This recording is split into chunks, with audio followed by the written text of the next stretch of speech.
आवाज़ न्यूज़ के साथ मैं हूं इमरान हैदर। नाज़रीन, आजकल जैसा कि आपको पता है कि बरसात का मौसम है और मौसम बारिशें जो है ना वो अपने मुतवक्का वक्त के मुताबिक नहीं होती। कहीं कभी बारिशें ज़्यादा हो जाती हैं और कहीं कभी बारिश कम हो जाती है।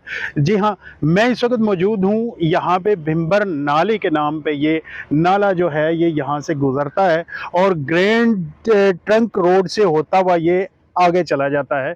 और इस वक्त अगर मेरा कैमरामैन आपको दिखाए तो ये इसमें जो पानी का बहाव है उसकी रफ्तार आस्ता आस्ता बढ़ती जा रही है।